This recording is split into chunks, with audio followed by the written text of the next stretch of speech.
नमस्कार, मैं doctor Arun Kumar Maurya, assistant professor CSNPG college Hardoi. आज हम सब जियोमॉर्फोलॉजी के एक महत्वपूर्ण मॉडल पर चर्चा करेंगे, डेविस का जियोग्राफिकल साइकिल।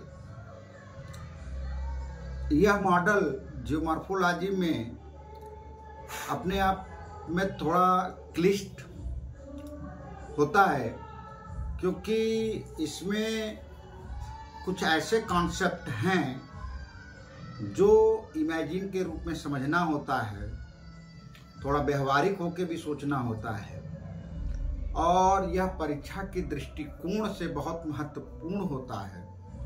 तो हमने थोड़ा जो समझा है वो प्रयास किया कि आप सबको थोड़ा आपके समक्ष ये बात रख सकूं।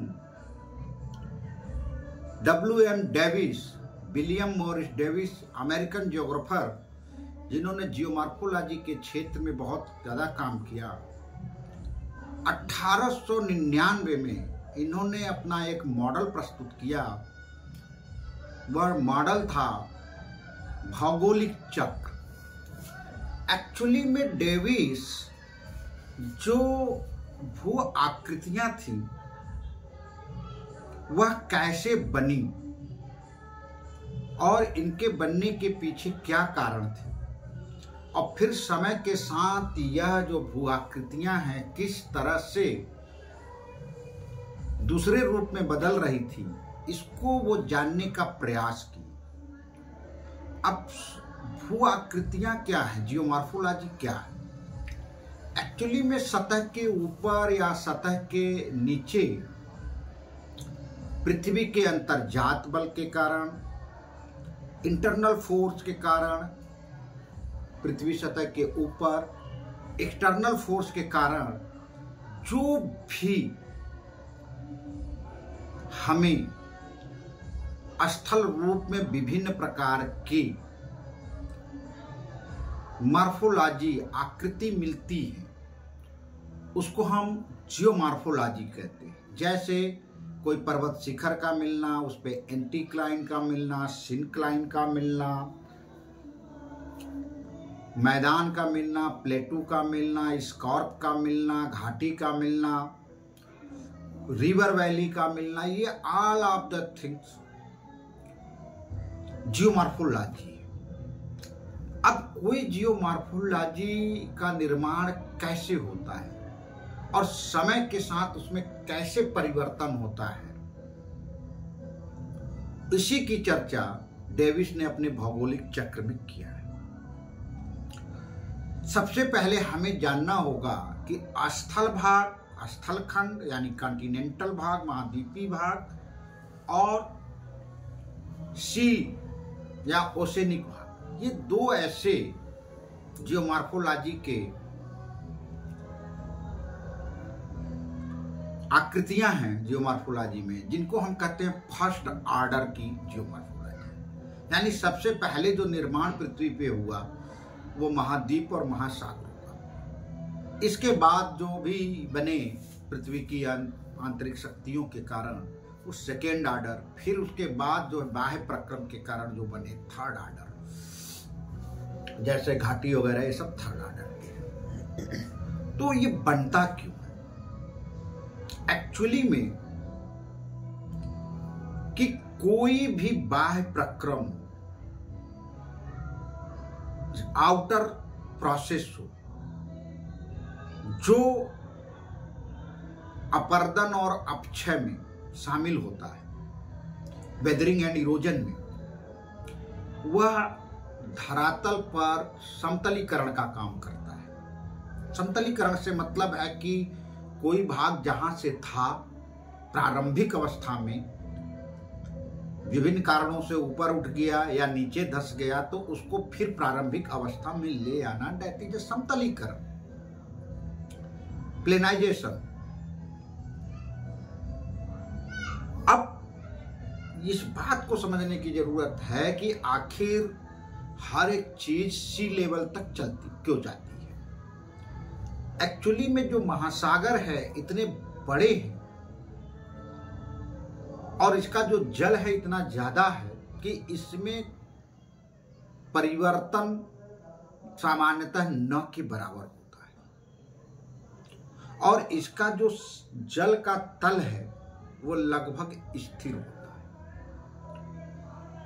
अब कोई भी बारिश के रूप में जल की बूंदें धरातल पर पड़ी हैं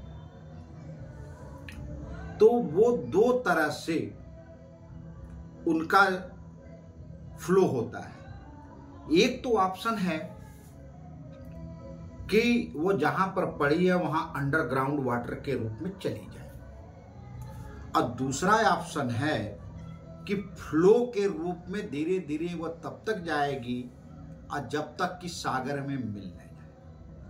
तो चूंकि जब ये पानी फ्लो करता है तो इसके साथ ऊर्जा होती है, चूंकि पानी ऊंचाई पर होता है, अब पानी तब तक नहीं रुकेगा जब तक कि कॉन्टिनेंट का लेवल और सी का लेवल बराबर न हो जाए। इसी कॉन्टिनेंटल लेवल और सी लेवल को बराबर करने में नदियां या फ्लोइंग वाटर विभिन्न प्रकार की भू-आकृतियां बनाती हैं समय के साथ। इस बात को डेविस अपने मॉडल में समझने की कोशिश किए कि कोई भी बड़ा भाग हो, उठा भाग हो, काफी सागर तल से ऊंचाई पर हो, किस तरह से वह धीरे धीरे धीरे धीरे समय के साथ खत्म हो जाता है और एक पेनी प्लेन, एक संप्राय मैदान बन जाता है। वो इस बात को समझने के लिए उन्होंने अपना भौगोलिक चक्र का मॉडल दिया। अब इनके भौगोलिक चक्र में 3-4 महत्वपूर्ण बिंदु हैं। एक तो कोई भी चीज सी लेवल तक जानी है। दूसरा चीज इन्होंने बताया कि कोई भी भू आकृति, सपोज दैट कोई पर्वत का शिखर भाग है, पर्वत पे कोई कट है, कोई घाटी है, कोई वाटरफॉल है, कोई रिवर वैली है, कोई मियांडर है, कोई एलुवियल फैन है, सपोज दैट कोई भी ऐसी चीज हो धरातल पर वो आकृति, वह अपनी संरचना और प्रक्रम और अवस्था का परिणाम होता है। और डेविस ने इस बात को कहा कि कोई भी स्थल रूप समय के साथ क्रमिक परिवर्तन, सक्सेसिव चेंज का परिणाम होता है। यानी कि डेविस के भौगोलिक चक्र में 3 सबसे महत्वपूर्ण चीजें: संरचना। अब ये संरचना क्या है? संरचना को हम समझाने के लिए आपको थोड़ा सा विशेष में चलते हैं, क्योंकि पृथ्वी पे 2000 से ज्यादा प्रकार के खनिज पाए जाते हैं और इन खनिजों से ही मिलकर चट्टान का, रॉक्स का निर्माण होता है। और ये चट्टान ही चाहे स्थल भाग पर भू आकृतियों का निर्माण करते हैं। अब चूंकि इतने प्रकार के खनिज हैं तो हर एक खनिज की अपनी स्पेशल कैरेक्टरिस्टिक फीचर होता है। कोई कमजोर खनिज का बना होता है जो जल्दी खुल सकता है, सॉल्युबल हो सकता है, जो टूट सकता है। कोई ग्रेनाइट जैसे मजबूत बना हुआ है, कोई बेसाल्ट जैसे कठोर का बना है, कोई संगमरमर जैसे का बना है, कोई बालू का है, कोई चूना का बना हुआ है।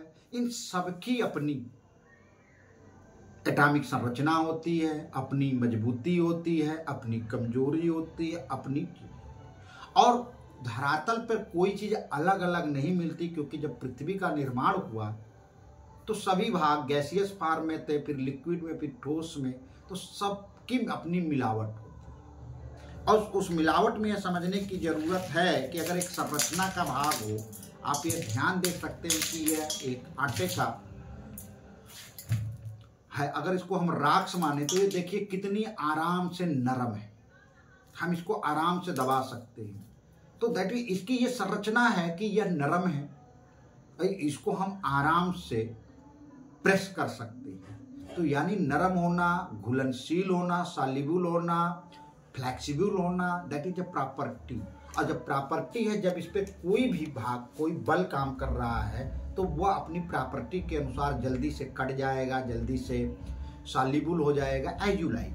आप देख सकते हैं कि ये जो है चने का भाग है, ये तुलनात्मक रूप से कंपैरेटिवली आटे से कठोर है। ये इतनी आराम से न तो दब पाएगा और न तो गल पाएगा, न तो इसको हम मोड़ पाएंगे। उसकी अपेक्षा आप देखेंगे कि ये चावल है, ये चने से थोड़ा और हार्ड है।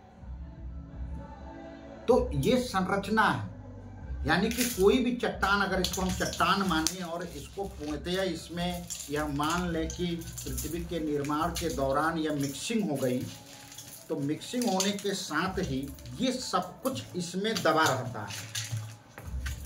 इसमें दबा रहने के कारण ही अब ये जो है एक तरह की रॉक्स बन गई, चट्टान बन गई, इसमें विभिन्न प्रकार के खनिज। अब थोड़ा ये समझना चाहिए कि ये संरचना हो गई, यानी संरचना है कि कोई भी स्थल रूप किस प्रकार की चट्टान का वो बना हुआ है।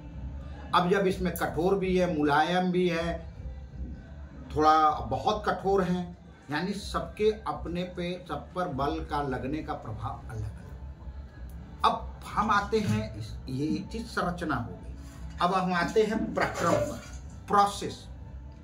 प्रक्रम हम उसे कहते हैं कि जो पृथ्वी पर बाह्य बल, एक्सटर्नल फोर्स के रूप में कार्य करते हैं। एक्सटर्नल फोर्स का मतलब होता है, जैसे हवा बह रही है, हवा जब आपको बहती है और आप गाड़ी लेके चलते हैं तो लगता है कि कोई चीज काम मतलब पीछे की तरफ पुश कर रहा है, या नदी के साथ आप चलते हैं तो नदी आपको ले जाती है, या समुद्र का लहरें हैं वो आपको ले आती हैं, या कोई ग्लेशियर है तो वो रगड़ कर ले चलती है। दैट इज द प्रोसेस, यानी अपर्दनकारी शक्तियां, इरोजनल जो एजेंट्स हैं, जिसके कारण विभिन्न प्रकार के अपर्दन होते हैं, तो इसको कहते हैं प्रक्रम। अगर इस पे पानी का काम है, नदी का काम है, तो नदी इसको पानी में जो उसकी गतिज ऊर्जा है, पानी की जो प्रॉपर्टी है घुलाने की, इस चट्टान पर अपना बल लगाएगी। अब चट्टान की क्षमता है कि नदी की कितने पावर को वो सह सकती है, कितने पावर को नहीं सह सकती है। अगर नहीं सह सकती तो जल्दी कट जाएगी, अगर सह सकती है तो बहुत लेट में कटेगी, और बहुत ज्यादा सह सकती है तो परसिस्ट के रूप में पड़ी रहेगी।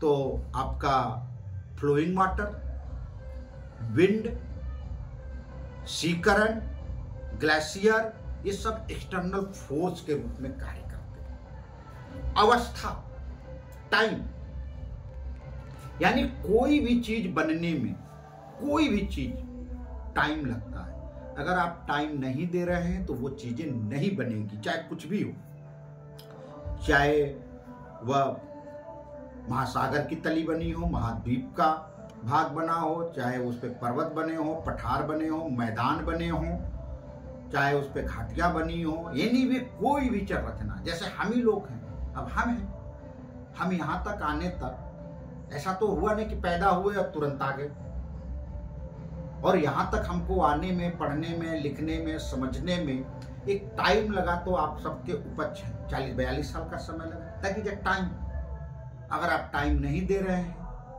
तो आप वो चीज नहीं बन पाएंगे कभी भी। इसलिए हर एक चीज, अनुभव, एक्सपीरियंस, किसी के पास काम करने का तरीका, ये सब कुछ टाइम के सापेक्ष आता है। आप ही को है, आपको कुछ बनना है, डेविस को समझना है, तो आपको टाइम देना पड़ेगा, वीडियो देखना पड़ेगा, पढ़ना पड़ेगा, सुनना पड़ेगा। दैट इज ए टाइम, यानी कि समय एक बहुत महत्वपूर्ण भाग है, और इस समय महत्वपूर्ण भाग के कारण ये तीन चीजें किसी भी मनुष्य को बनाने में, स्थल रूप को बनाने में, बिगाड़ने में यही 3 चीजें हैं। संरचना, ये इस पे कौन सा बल काम कर रहा है, किस तरह से वह खींच, अब जैसे मैंने ऐसे खींचा, ये प्रक्रम है, बाह्य बल काम कर रहा है। अब ये इस तरह से बन गया तो जियोमॉर्फो बॉडी बन गया, और खींचने में टाइम लगा, ये रुकेगा टाइम। संरचना, प्रक्रम और अवस्था का परिणाम होता है। इसी को कहते हैं डेविस का ट्रायोस या त्रिकुट। डेविस ने जो बात बोली है वो कहे हैं कि कोई भी संरचना समय के साथ क्रमिक परिवर्तन का प्रमाण होता है। सक्सेसिव, अचानक नहीं, क्रम से किसी चीज का कुछ बना, किसी चीज का बना, बनने के बाद क्रम से चलता है। डेविस ने इसको बात को अपने समझाने के लिए मॉडल और ग्राफ का प्रयोग किया। मैं आपको ये दिखाना चाहता हूं कि डेविस ने अपने मॉडल को इस तरह से दिखाने की कोशिश किया, और इस मॉडल पर जो ये गुलाबी लाइन है ये टाइम बता रहा है, और जो ये ब्लैक लाइन है ये बता रहा है आधार तल, बेस लेवल। बेस लेवल इसलिए कि कोई भी अपर्दन, कोई भी कटाव, उसकी जो अंतिम सीमा होती है वो बेस लेवल या सी लेवल या समुद्र तल होती है। उसके नीचे वो कभी कटाव नहीं हो, चाहे वो नदी द्वारा कटाव हो, चाहे वो ग्लेशियर द्वारा हो, और चाहे वो पवन द्वारा हो, और चाहे वो करंट के द्वारा हो, उसके नीचे वो नहीं जाएगा। अगर उसके ऊपर है तो काम करेगा। अब डेविस ने अपने भौगोलिक चक्र को 3 भागों में बांटा, और सबसे बड़ी बात, डेविस के अपने मॉडल की अपनी कुछ मान्यताएं थी, जो मान्यताएं समय के साथ कुछ मान्य हैं, कुछ अमान्य हैं। डेविस ने अपने भौगोलिक चक्र को 3 भागों में, 3 स्टेजेज में बताया। सबसे पहला उन्होंने बताया, एक्चुअली में उनका काम पूरा नदी, रिवर फ्लो पर था। उन्होंने पहले भाग में बताया कि जब ऊर्जा किसी भी प्रक्रम में ज्यादा होती है, किसी भी प्रोसेस में, तो यंग स्टेज उसको कहते हैं। जैसे हम लोग अपने यंग स्टेज में रहते हैं तो ज्यादा एनर्जी होती है, हर एक चीज बस अभी कर देंगे। फिर उसके बाद समझ धीरे धीरे आती है और थोड़ी ऊर्जा की कमी होती है और काम थोड़ा आराम से और समझ के, तो that is a mature stage. और तीसरा का उन्होंने ओल्ड स्टेज, जब बहुत स्लो तरीके से काम हो, बहुत कम ऊर्जा हो, तो उन्होंने यंग, मैच्योर और ओल्ड 3 स्टेज में उन्होंने अपने मॉडल को बनाने की कोशिश की। सबसे पहले कुछ ऐसी चीजें होती हैं जो आप लोगों को आज मैं समझ बताऊंगा कि एब्सोल्यूट हाइट क्या है, रिलेटिव हाइट क्या है, वाटर डिवाइडर क्या है, कैसे वो काम कर रहा है। एक्चुअली में जो ये मॉडल है ये आपको यहां से यहां तक दिखाई दे रहा है, लेकिन सच्चाई ये है कि सारा मॉडल यही काम करता है। ये तो यही का अगला पार्ट बनाया गया है, यहाँ का अगला पार्ट ये बनाया है, जबकि इतना नहीं होता। डेविस के अनुसार यही उठा और यही कटेगा, तो चूंकि हम यहाँ यही बना देंगे तो ओवरलैपिंग होगी, इसलिए डेविस ने इसी भाग को यहाँ बनाया और यहाँ का जो कटाव वाला भाग को यहाँ बनाया। लेकिन आप समझने की कोशिश करिए कि सारा खेल यही हो रहा है। डेविस ने सबसे पहले कहा कि कोई भी, उनकी मान्यताएं थी कि कोई भी स्थल रूप लैंडफॉर्म तेजी से अपलिफ्ट होता है, और जब अपलिफ्ट होता है तो इरोजन का काम एकदम नहीं होता है। यह मान्यताएं थी डेविस की, जबकि वास्तव में अपलिफ्टमेंट और इरोजन दोनों साथ साथ प्रकृति में चलते हैं। कभी भी erosion, outer process, external process आपका इंतजार नहीं करेगा कि आप बड़ा हो जाएंगे। इसको ऐसे समझने की कोशिश करिए कि हम यह नहीं कह सकते कि हमारा जब तक जन्म हुआ, जन्म होके जब तक हम एकदम बड़े ना हो जाए, मैच्योर ना हो जाए, लास्ट तक मेरा विकास, तब तक मुझे कोई रोग नहीं लगेगा। डेविस ने यह गलतियां की, यानी कि बच्चा जन्म लेता है और जन्म लेने के साथ ही उस पर तमाम प्रकार के external forces, bacteria, virus, fungi, environment का प्रभाव पड़ने लगता है। उसी तरह से स्थल रूपों पर भी एक्सटर्नल फोर्सेस का असर है। लेकिन मैं डेविस की बात कर रहा हूं। डेविस ने कहा, इसको ऐसे समझने की कोई भी, तो डेविस ने अपने उत्थान को कैसे बताया, इसको हम आपको एक डेमो करके बताना चाहते हैं। डेविस ने कहा कि एक्सटर्नल फोर्स के कारण तेजी से उत्थान होता है, और उत्थान जब तक होता है, इस तरह से समझिए कि उत्थान जब तक होता है और तब तक अपर्दन कार्य नहीं होता है, यानी कि जितना उठना है वो उठ गया, और उठने के बाद इसको कहते हैं कि यह सी लेवल से एब्सोल्यूट हाई, यानी कि इंटरनल फोर्स के कारण कोई भी स्थलभाग, चाहे पर्वत के रूप में, पठार के रूप में, जितना उठना था वो उठ गया।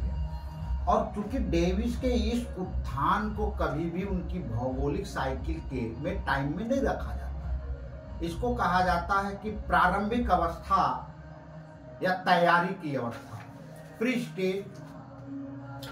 तो अब जब वो पूरा उठ गया, तब डेविस ने बताया कि अब इस पर बाह्य शक्तियों का, एक्सटर्नल फोर्स का प्रभाव पड़ना शुरू, और एक्सटर्नल फोर्स का जब प्रभाव शुरू होगा तो एक्सटर्नल फोर्स में उन्होंने खासतौर से नदी को लिया।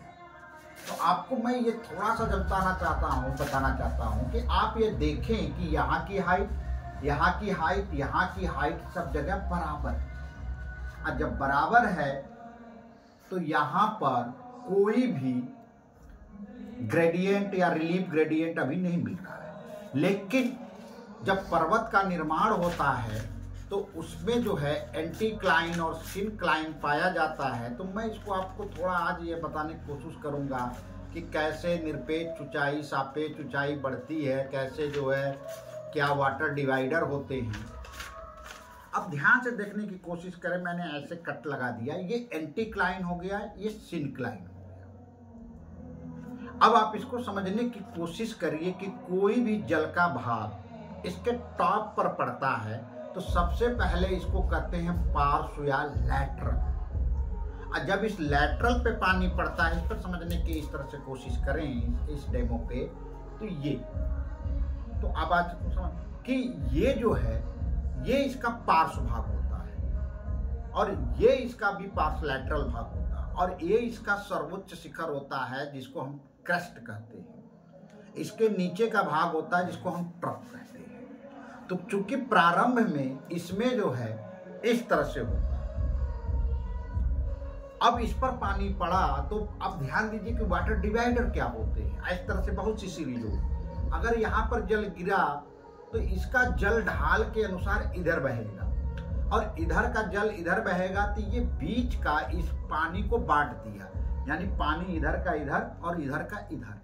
तो प्रारंभ में वाटर डिवाइडर बहुत बड़े होते हैं, काफी बड़े बड़े, जिसको इंटर स्ट्रीम कहते हैं, दो सरिताओं के बीच का, क्योंकि उस पर कटाव नहीं हुए होते। अब ये होगा इनका निरपेक्ष ऊंचाई, एब्सोल्यूट हाइट। अभी मैं आपको इनके चार्ट पे भी बता दूंगा, पहले यह समझाने की कोशिश कर रहा हूं। एब्सोल्यूट हाइट हुआ, अब इस पर पानी गिरा तो इस पानी में दो तरह के मूवमेंट होंगे, क्योंकि यहाँ पर ढाल ज्यादा है तो काइनेटिक एनर्जी ज्यादा होगी। तो ये एक इधर बहेगा, यानी इस तरह से सामने, और सामने बहेगा, तो इसको कहते हैं mouth word erosion. Mouth word यानी मुख की तरफ। अब माउथ वर्ड इरोजन होगा तो धीरे धीरे धीरे धीरे यहाँ से ऐसे ऐसे ऐसे नदी काटती जाएगी, और नदी काटने का मतलब है कि नदी लंबी होती जाएगी। और दूसरा एक इरोजन होगा कि यहाँ से ये पीछे की तरफ जाएगा। अब पीछे की तरफ जाएगा तो इस तरह से काट के ले जाएगा, यानी कि नदी जो है पीछे की तरफ बढ़ेगी, ओवरऑल नदी लंबी होगी। यानी दो इरोजन एक साथ काम करते हैं, माउथवर्ड इरोजन और हेडवर्ड इरोजन। हेडवर्ड जब इरोजन होता है तो कहा जाता है कि वाटर डिवाइडर कटने लगते हैं। ध्यान से देखिए, ये वाटर डिवाइडर कटते कैसे हैं, क्या होता है, या पर्वत जो है पीछे कैसे जाते हैं, मैं आपको ये समझाने की कोशिश कर रहा हूँ। ध्यान से बात को समझिए। ये है, यहाँ तक पूरा का पूरा पर्वत है। अब मान लीजिए कि इस तरह से हेडवर्ड इरोजन से कट के इसका मलबा इधर आ गया, यहाँ आ गया। तो ये पहले यहाँ तक था, ये एरिया तक था।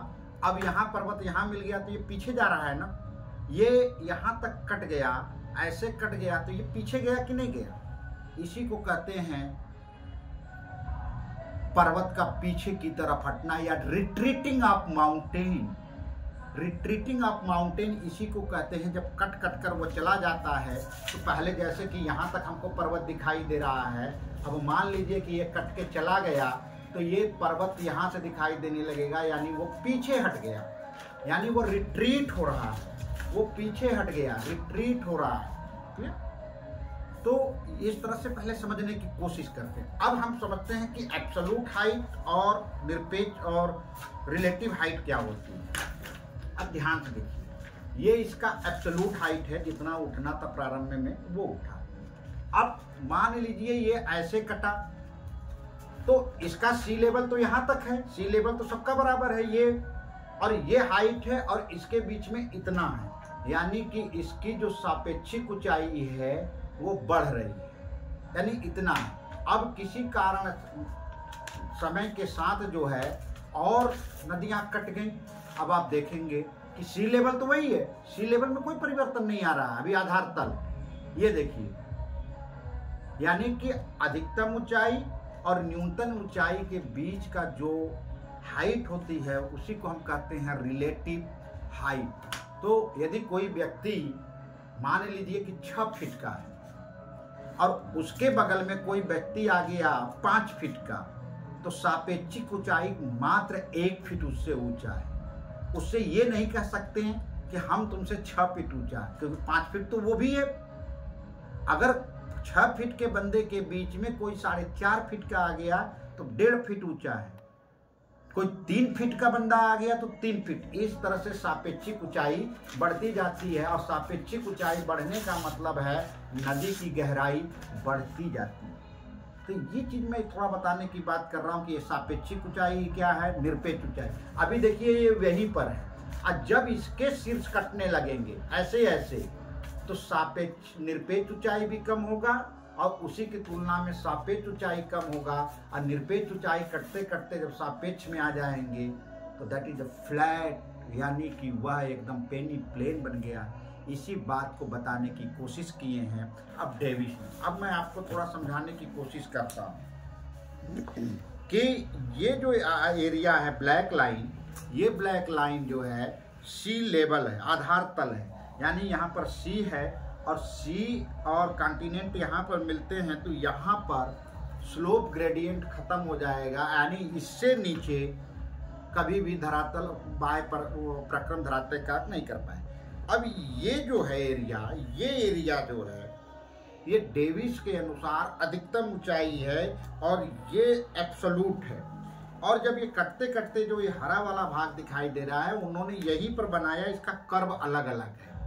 आप यह समझिए कि यहाँ की चीजें जब कट गई तो यहाँ आई, यहाँ की चीजें जो कट गई तो यहाँ आई, है यही हो रहा है। तो जब ये एब्सोल्यूट हाइट है तो आप देखेंगे कि यहाँ अ है और यहाँ स है और ये ब है, जो ये जो नीली नीली रेखा है ये इसको कहते हैं यल सी लोअर कर्व, और ये है यू सी अपर कर्व, यानी कि जहां से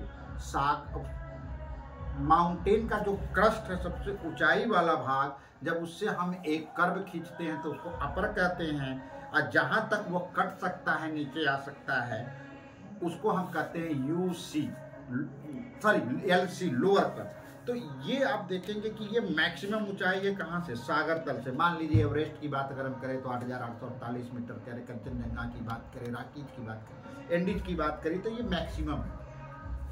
मैक्सिमम के साथ धीरे धीरे धीरे धीरे धीरे धीरे आप ये देखेंगे ये जो है ये ऊंचाई कट रहा है, ये ऊंचाई जो मतलब ऊंचाई है ये धीरे धीरे धीरे धीरे सागर मतलब सॉरी नदी के डिपनिंग गहराई में कटाव और माउथ और हेड वाटर इरोजन के कारण यहाँ से अपर्दन हो रहा है। अपर्दन होने के कारण धीरे धीरे धीरे धीरे धीरे इसकी गहराई बढ़ती जा रही है।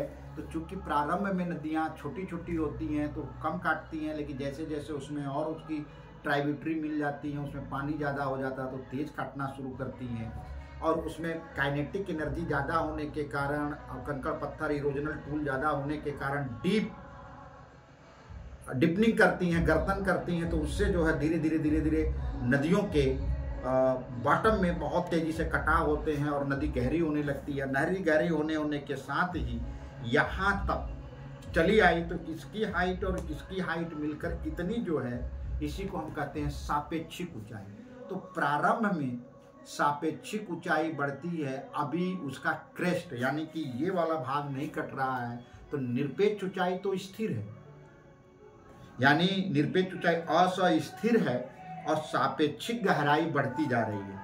समय के साथ यंग स्टेज में जब हम आगे बढ़ते हैं तो ये और कटने लगती है सापेक्षिक ऊंचाई, लेकिन एक समय ऐसा आएगा कि नदी अब आगे बढ़ते बढ़ते प्लेन की तरफ आएगी। अब प्लेन की तरफ आएगी तो वो मैच्योर स्टेज में जाएगी और इसके काटने की क्षमता गहराई में कम होगी। अब गहराई में जब कम हो जाएगी तो यंग स्टेज के लास्ट में सापेक्षिक ऊंचाई अधिकतम मिलती है। तो आप सापेक्षिक ऊंचाई को देख सकते हैं कि ये इतना है गहरा यहाँ पर और यहाँ पर इतना गहरा है, यानी कि सापेक्षिक ऊंचाई बढ़ती जा रही है। तो यंग स्टेज में नदियाँ, तो डेविस के अनुसार यंग स्टेज में नदियाँ ये यहाँ से यहाँ तक भी आकार की घाटी बनाएंगी, क्योंकि गहराई बढ़ती जा रही है। पहले वो कन्वेक्स स्लोप है, वी आकार की घाटी और गहराई बढ़ी, आई आकार की घाटी और बढ़ी, गार्ज बन गया, कैनियन बन गया। अगर मान लीजिए जैसे मैंने बोला कि संरचना, अगर इसकी संरचना मुलायम है तब तो ये कट कट के निकल गए। अगर ये कठोर है, आगे निकला हुआ है, ग्रेनाइट का बना हुआ है, किसी अन्य कठोर चट्टान का बना हुआ है, क्वार्ट्ज का बना हुआ है, मार्बल्स का बना हुआ है, जो तेजी से नहीं कट सकती, तो इस पे से पानी फ्लो करके नीचे गिरने लगेगा और नीचे गिरेगा तो वाटरफॉल बन जाएगा। छोटा है तो रैपिड्स बन जाएंगे, नीचे कट के बन रहा है तो पाटहोल बन जाएंगे, बड़ा है तो प्लंज पुल बन जाएंगी। ये that is young stage, that is a lot of geomorphology, यानी ये मॉर्फोलॉजी है। V shaped valley, I shaped valley, gorge, canyon, waterfall, rapid, pothole, plunge pool, ये सब के सब यंग स्टेज में बनते हैं, क्योंकि ये इनमें जो है इस समय नदी में काइनेटिक एनर्जी, गतिज ऊर्जा ज़्यादा होती है और ज़्यादा कटाव करती है। अब धीरे धीरे नदी जैसे जैसे नदी, अब ध्यान से बात को समझिए, जैसे जैसे नदी आगे बढ़ती है, अब धीरे धीरे इसका जो क्रेस्ट कटना शुरू होता है। जैसा मैंने आपको बताया था कि मान लीजिए कि ये मैक्सिमम है, मैक्सिमम एक कट चुकी है और ये जो है इसका बेस लेवल है, इसका बेस लेवल है। अब बेस लेवल होने के बाद जितना कटना था कट चुका। अब नदी की जो है ऊर्जा कम हुई तो धीरे धीरे हेडवर्ड इरोजन होने लगेगा और हेडवर्ड इरोजन होने लगा तो ये नदी जो है पीछे की तरफ भी कटने लगेगी। तो जो इतना बड़ा भाग था अब कम हुआ, यानी वाइटर डिवाइडर धीरे धीरे कटना शुरू हो गए, जो कि जल के दो जल इधर बांट रहा था, इधर बांट रहा था, अब उनके बीच का क्षेत्रफल कम होने लगा और इसका जो ऊपर का क्रेस्ट है वो कट होने लगा। अब धीरे धीरे धीरे धीरे इस पे अपर्दन होके यह पहाड़ी जो है इसकी ऊंचाई कम होने लगी। ऊंचाई कम होने का मतलब आधातल की तरफ जा रही है। तो धीरे धीरे जब ये ऊंचाई कम होने लगती है, यानी नदी का वेग भी कम होने लगा जब पानी का। अब पानी का जब वेग कम होने लगता है तो जब आगे वो चलती है, मैदान में उतरती है, तो नदी में पानी का वेग कम होने के कारण वह लैटरल इरोजन करती है, यानी कि जो वर्टिकल इरोजन कर, अब चूंकि उसके पास नहीं है तो लैटरल इरोजन करने लगती है और लैटरल इरोजन करने के कारण नदी जो है चौड़ा होने लगती है और नदी चौड़ा होने के साथ ही साथ मियांडर बनाने लगती है। एलुवियल फैन, एलुवियल कोन, भाबर, बांगर, खादर आदि मैदान बनाने, तराई आदि मैदान बनाने लगती है, आदि जो है जियोमॉर्फोलॉजी स्थल रूप बनाने लगती है। और जब धीरे धीरे धीरे धीरे नदी और आगे चलती है और उसमें और स्पीड कम होने लगती है और धरातल कट कट के फ्लैट होने लगता है। आप देख लीजिए कि धरातल कट कट के फ्लैट होने लगता है तो यहाँ के पानी का स्पीड अब कम होने लगेगा। अब पानी का स्पीड कम होने लगेगा तो नदी जो है ओल्ड स्टेज में चली जाती है और नदी ओल्ड स्टेज में जाने का मतलब और ज़्यादा फैल जाती है। फैल जाने के कारण जो है पानी जब बहुत ज़्यादा फैल जाता है तो उसको कहते हैं बाढ़ का मैदान बनाती है, फ्लड प्लेन। और ज़्यादा जब समंदर में मिलते मिलते फैल जाती है तो उसको हम कहते हैं कि इसने डेल्टा बनाया और नदी एकदम अपने उसमें चली जाती है ओल्ड स्टेज में, और उसका बहाव फ्लो बहुत कम होता है। लेकिन इस बहाव के साथ ही साथ धीरे धीरे ये पूरा स्थल रूप जो है धीरे धीरे कट कर एकदम मैदान बन जाता है। लेकिन इसमें जो छोटी छोटी कुछ ऐसे रॉक्स होते हैं, कुछ ऐसे चट्टान होते हैं जो नदी जिसको काट नहीं पाती, तो वो मैदान में उभरे हुए दिखाई देते हैं, उभरे हुए पहाड़ियां होती हैं। तो डेविस ने इस मैदान को पेनी प्लेन कहा, समप्राय मैदान जो आकृति भी यानी प्लेन हो जाए, उसको डेविस ने कहा कि यह पेनी प्लेन है। और जो इसमें रेजिडुअल माउंटेन के रूप में पहाड़ियां रह गई, उन्होंने न्यू हैम्पशायर के नाम पर वहां पर एक पहाड़ी थी मुनाडनाक, जो कठोर थी, जो अवशिष्ट के रूप में पड़ी थी, वो इस मैदान में पाई जाने वाली पहाड़ियों को उन्होंने मुनाडनाक संज्ञा दी। और डेविस ने इस तरह से 3 स्टेज में बताया कि कोई बड़ा भाग जो उठा हुआ अपलिफ्ट भाग है, धीरे धीरे समय के साथ अपर्दित होकर बाह्य प्रक्रमों के द्वारा वहीं पर एक प्लेन बन जाता है, जिसको पेनी प्लेन, यही डेविस का भौगोलिक चक्र है। अब किन्हीं कारणों से यदि चाहे भूकंप के कारण या महाद्वीपीय उत्थान के कारण या सागर तल के परिवर्तन के कारण, यदि उसमें कोई परिवर्तन आता है तो उसका आधार तल बदल जाता है, फिर से नया अपर्दन चक्र शुरू हो जाता है, जिसको कि हम रिजोनेशन कहते हैं, पुनर्जीवन। क्योंकि यह एक आइडियल सैद्धांतिक आदर्श मॉडल था, जबकि विभिन्न पर्यावरणों से नदी का कटाव, नदी की ऊर्जा प्रभावित होती है। मान लीजिए कोई बहुत बारिश वाला इलाका है, लगातार पानी मिल रहा है, तो नदी लगातार लाखों साल तक कटाव करेगी। मान लीजिए कि जलवायु बदल गई, ग्लेशिएशन हो गया, उस एरिया में शुष्क हो गया, बारिश की मात्रा कम हो गई, तो निश्चित रूप से उसके भौगोलिक चक्र में बाधा आ जाएगी। या अभी नदी जो है यंग स्टेज में थी और धीरे धीरे काट कर जो है अभी मैच्योर की तरफ बढ़ रही थी, और अचानक जो है अपलिफ्टमेंट हो गया, तो नदी फिर से यंग स्टेज में आ जाएगी। या ओल्ड स्टेज में है या मैच्योर स्टेज में है, अब फिर से कोई ऐसी प्रॉब्लम आ जाएगी, तो रेजुनेशन हो सकते हैं।